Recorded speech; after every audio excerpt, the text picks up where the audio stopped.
दोस्तों स्वागत है हमारे चैनल की नई वीडियो में। आज हम बात कर रहे हैं जुरासिक वर्ल्ड रीबर्थ की, जो इंडिया में हाल में रिलीज हुई है। यह मूवी जुरासिक वर्ल्ड डोमिनियन 2022 से जुड़ी जरूर है, लेकिन इसकी कहानी स्टैंड अलोन है, यानी इसे अकेले देखकर आप समझ सकते हैं।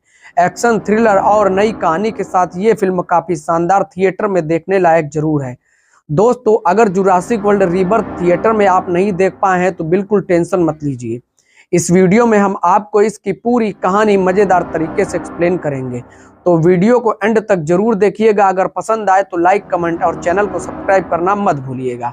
तो चलिए बिना देरी किए शुरू करते हैं। दोस्तों, जुरासिक वर्ल्ड रीबर्थ की कहानी 2027 की, जहां इंसान और डायनासोर साथ रहते हैं। मूवी में दिखाया गया है कि करोड़ों साल पहले अधिकांश डायनासोर तबाही में खत्म हो गए थे, लेकिन कुछ बचकर धरती के नीचे छिप गए और वहीं उनकी प्रजाति पनपती रही।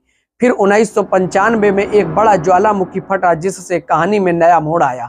वोल्केनो फटने से डायनासोर्स धरती के अंदर से बाहर आने लगे और इंसानों के साथ रहने लगे, लेकिन बाहरी दुनिया का माहौल उनके लिए अनुकूल नहीं था, जिससे वे मरने लगे। सिर्फ इक्वेटर के आसपास के समुद्री इलाके और टापू ही ऐसे थे जहां तापमान और ऑक्सीजन डायनासोर्स के लिए सही था, इसलिए वहीं वे बसने लगे। डायनासोर्स के इक्वेटर के पास बसने से वो इलाके बेहद खतरनाक हो गए, इसलिए सरकारों ने वहां जाना बैन करा दिया। केवल चुनिंदा कंपनियों को रिसर्च की इजाज़त मिली। दोस्तों, मूवी की कहानी शुरू होती है साल 2010 से, जब इंजन नाम की बड़ी कंपनी अटलांटिक ओशन के एक टापू पर डायनासोर्स पर रिसर्च कर रही होती है और वहां एक लैब भी बनाती है। इंजन कंपनी अपनी लैब में डायनासोर्स के डीएनए को बदलकर उन्हें म्यूटेंट कर रही होती है। मूवी की शुरुआत में टी-रेक्स पर म्यूटेशन कर रहे होते हैं, लेकिन एक कर्मचारी की गलती से मशीनों में गड़बड़ी हो जाती है।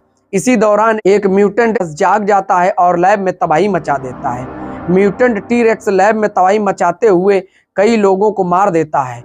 यह अब से पहले भी एक खतरनाक और बड़ा हो चुका था। इस हादसे के बाद सभी कर्मचारी लैब छोड़कर भाग जाते हैं और म्यूटेशन प्रोजेक्ट को वहीं अधूरा छोड़ दिया जाता है। फिर कोई दोबारा वहां लौट कर नहीं आता। दोस्तों, अब कहानी 2027 में यानी कि प्रेजेंट टाइम में शिफ्ट होती है, जहां हम मिलते हैं मार्टिन से, जो पार्कर जेनिक्स नाम की फार्मासिस्ट कंपनी का एग्जीक्यूटिव है। इस समय दुनिया में एक खतरनाक दिल की बीमारी फैल चुकी है, जो जल्द ही हर 5 में से एक व्यक्ति को हो सकती है।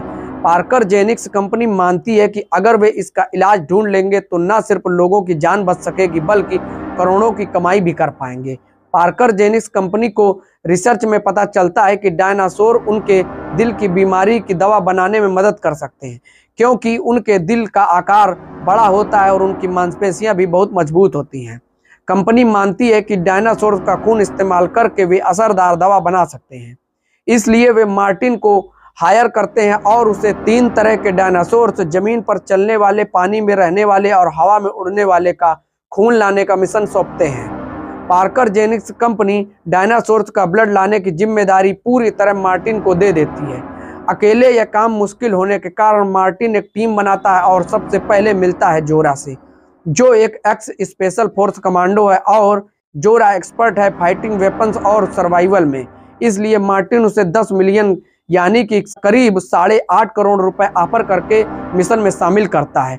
मार्टिन जोरा को बताता है कि पार्कर जेनिक्स कंपनी एक खतरनाक दिल की बीमारी की दवा पर काम कर रही है, जिसके लिए 3 तरह के डायनासोर, हवा, जमीन और पानी का ब्लड चाहिए। यह मिशन पूरी तरह अनऑफिशियल और सीक्रेट है, क्योंकि सरकार इसकी इजाज़त नहीं देगी। जोरा मिशन की खतरनाक सच्चाई जानने के बाद भी पैसों के लालच में आकर टीम ज्वाइन कर लेती है। इसके बाद मार्टिन उसे लेकर तीसरे टीम मेंबर से मिलने निकलता है। मार्टिन अपनी टीम के तीसरे सदस्य डॉक्टर हेनरी को शामिल करता है, जो एक पैलेंटोलॉजिस्ट होता है और डायनासोर्स का एक्सपर्ट होता है। हेनरी पैसों के लिए नहीं, बल्कि डायनासोर्स से अपने प्यार और रिसर्च की वजह से मिशन ज्वाइन करता है।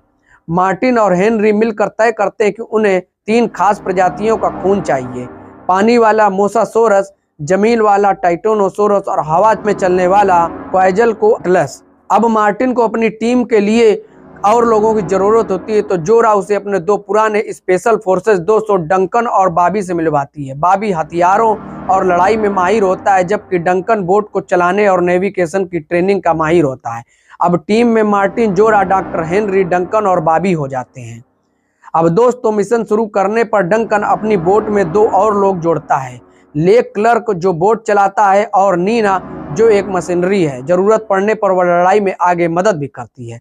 अब पूरी टीम तैयार होकर मिशन पर निकल पड़ती है। मिशन पर निकलने के बाद डंकन की बोट में पूरी टीम इकट्ठा होती है और मैप देखकर पता चलता है कि मोसासारस इक्वेटर के पास एक खास टापू के आसपास ज्यादा पाए जाते हैं। मार्टिन बताता है कि यह वही टापू है जहां कई साल पहले इंजैन नाम की कंपनी डायनासोर्स पर म्यूटेशन एक्सपेरिमेंट करती थी, लेकिन एक हादसे के बाद लैब बंद कर दी गई थी। अब वहां की इमारत वीरान पड़ी है। यही वह जगह है जिसे फिल्म की शुरुआत में दिखाया गया है।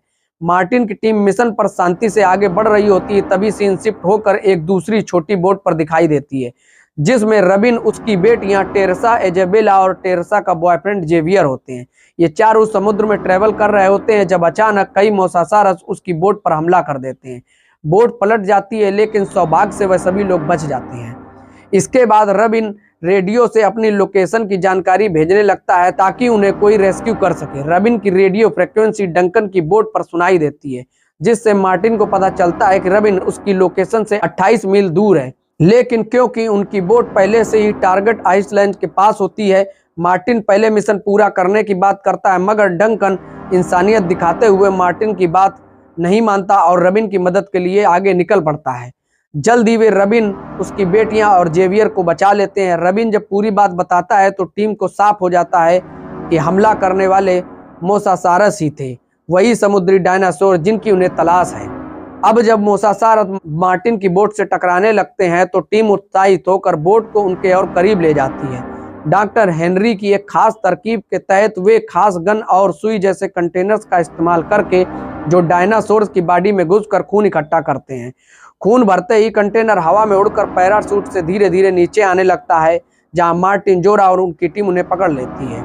जोरा मोसासारस पर गन से फायर करती है, कंटेनर ब्लड इकट्ठा कर लेता है और टीम सफलतापूर्वक सैंपल हासिल कर लेती है। सभी खुशी होते हैं, लेकिन तभी अचानक स्पाइनासारस नामक दूसरे जल डायनासोर बोट पर हमला कर देते हैं। बचाव में बॉबी फायरिंग करता है, लेकिन उसे एक स्पाइनासोरस पकड़कर खा जाता है। यह सब देख सभी डर जाते हैं और हमले के दौरान बोट हिलने लगती है और रबिन की बेटी टेरेसा पानी में गिर जाती है।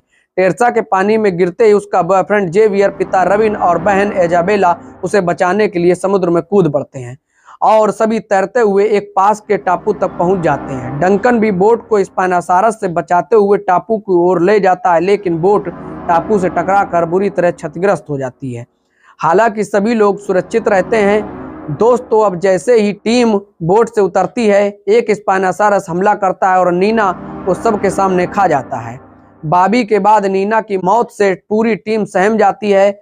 अब जब बोट टूट चुकी थी, सभी वापस जाने की चिंता में लग जाते हैं। तभी जोरा कहती है कि उसके पास एक प्लान है। जोरा बताती है कि उसने पहले से अंदाजा लगा लिया था कि मिशन के दौरान बोट को नुकसान हो सकता है, इसलिए उसने अपनी एक दूसरी टीम को तैयार रखा है, जिन्हें निर्देश दिए गए हैं कि वे अगली सुबह हेलीकॉप्टर लेकर उस टापू पर आएंगे। लेकिन रेस्क्यू तभी संभव है जब पूरी टीम समय पर टापू की ऊंचाई वाली जगह पर पहुंच जाए, ताकि हेलीकॉप्टर से वे दिखाई दे सके। उनके पास बहुत कम समय होगा क्योंकि हेलीकॉप्टर कुछ मिनट ही ऊपर मंडराएगा। अब यह सुनकर डंकन डॉक्टर हेनरी से कहता है कि टापू बेहद खतरनाक है, इसलिए हेलीकॉप्टर टीम नीचे नहीं उतरेगी, वे ऊपर से ही उसको उन लोगों को देखेंगे और तभी रेस्क्यू करेंगे अगर सब कुछ साफ दिखाई दिया तो। जोरा की टीम और रबिन की फैमिली अब टापू पर अलग अलग जगहों पर है। रबिन की फैमिली मदद ढूंढने की कोशिश कर रही है, जबकि जोरा की टीम मिशन पर है। बचे हुए 2 डायनासोर्स का ब्लड निकालकर सुबह तक हेलीकॉप्टर से वापसी करना है। दोस्तों टापू पर उन्हें कई खतरनाक जानवर, कीड़े और डायनासोर्स दिखाई देते हैं। खोज के दौरान एक खुले मैदान में उन्हें जमीन पर रहने वाला टाइटानोसोरस मिलता है। टीम चुपचाप उसके पास जाकर ब्लड निकाल लेती है। अब उनके पास 2 डायनासोर के सैंपल हो जाते हैं। दोस्तों अब बारी होती है तीसरे और सबसे खतरनाक हवा में उड़ने वाले डायनासोर क्वेजालकोअट्लस की। चूंकि यह डायनासोर बेहद वायलेंट है, जोरा और डॉक्टर हेनरी तय करते कि वे सीधे इसका खून नहीं निकालेंगे, बल्कि उसके अंडों से काम लेंगे। जोरा, डॉक्टर हेनरी और लेकलर टापू की एक बड़ी चट्टान के पास क्वेजालकोअट्लस के घोंसले में पहुंचते हैं, जहां से डॉक्टर हेनरी एक अंडे से ब्लड निकाल लेता है। अब उनके पास तीनों डायनासोर के सैंपल पूरे हो जाते हैं, लेकिन तभी क्वेजालकोअट्लस आ जाता है और गुस्से में लेकलर को खा जाता है। बाकी लोग डंकन, मार्टिन, डॉक्टर हेनरी किसी तरह जान बचाकर ब्लड सैंपल के साथ आगे बढ़ जाते हैं। अब धीरे धीरे रात होने लगती है। अंधेरा होने से पहले जोरा की टीम और रबिन की फैमिली पुराने इंजन लैब के पास पहुंचती है, जो अब उन्हें एक सुरक्षित जगह लगती है। लेकिन वहां पर पहुंचने पर उन पर म्यूटेंट डायनासोर्स हमला कर देते हैं, क्योंकि यही वह जगह है जहां पहले जेनेटिक एक्सपेरिमेंट हुए थे। सभी किसी तरह से डायनासोर से बचते रहते हैं। इसी बीच मार्टिन असली रूप दिखाता है। जैसे ही उसके पास तीनों डायनासोर के सैंपल आ जाते हैं, वह कंटेनर्स उठाकर सब पर गन तान देता है और धमकी देता है कि कोई पास आया तो जान से मार देगा। लेकिन तभी वहां पर बेहद विशाल और खतरनाक म्यूटेंट टी-रेक्स आ जाता है, वही जिसने सालों पहले इंजन की उस लैब को तबाह किया था। जैसे ही म्यूटेंट टी-रेक्स आता है, वह सबसे पहले मार्टिन को मार देता है। उसके हाथ से ब्लड सैंपल का कंटेनर छूट जाता है। जोरा जिसे उठा लेती है। तभी टीम को बचाने के लिए हेलीकॉप्टर आता है, लेकिन टी-रेक्स उसे भी तबाह कर देता है और सारे पायलट्स और उसके सदस्य मारे जाते हैं। अब सभी को एक पुरानी इंजन कंपनी की शिप दिखती है। अब वे फैसला करते हैं उसी से भागने का, लेकिन जैसे ही वे शिप पर चढ़ते हैं, टी-रेक्स फिर से हमला करता है। तभी डंकन देखता है कि टी-रेक्स तेज रोशनी की ओर आकर्षित होता है। वह एक फ्लेयर जलाकर टी-रेक्स का ध्यान खुद पर खींचता है और उसे दूर ले जाता है, ताकि बाकी लोग शिप से सुरक्षित भाग सकें। जोरा डंकन को रोकने की कोशिश करती है, लेकिन डंकन कहता है सभी की जान बचाने के लिए उसके पास कोई और रास्ता नहीं है। वह सभी को शिप से निकलने के लिए कहता है और बाकी टीम टापू को छोड़कर पानी के रास्ते निकल जाती है।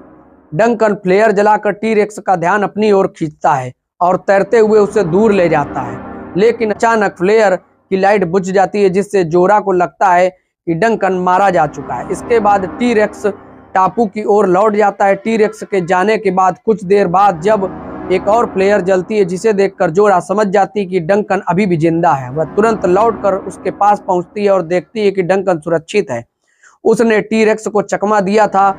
वे उसे बोट में लेकर बाकी साथियों और तीनों डायनासोर्स के ब्लड सैंपल के साथ टापू से निकल जाते हैं।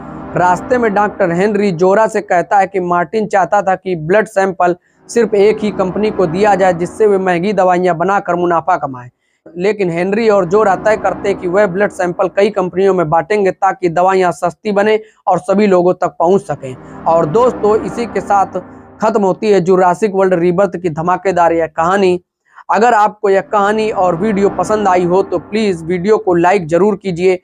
आपकी राय हमारे लिए बहुत मायने रखती है। कमेंट में जरूर बताइएगा कि आपको यह मूवी कैसी लगी और अगली बार आप किस फिल्म की कहानी देखना चाहते हैं। दोस्तों, अगर आपके पास कोई खास रिकमेंडेशन है या मुझसे कुछ कहना है तो बेझिझक नीचे कमेंट करिए। मैं हर कमेंट पढ़ता हूं और कोशिश करूंगा कि आपकी पसंद के हिसाब से वीडियो बनाऊं। और हाँ, अगर आपने अभी तक चैनल को सब्सक्राइब नहीं किया है तो अभी कर लीजिए, ताकि ऐसी ही मज़ेदार और दिलचस्प फिल्मी कहानियाँ आपसे कभी मिस ना हो। मैं फिर मिलूंगा आपसे एक नई और रोमांचक मूवी स्टोरी के साथ।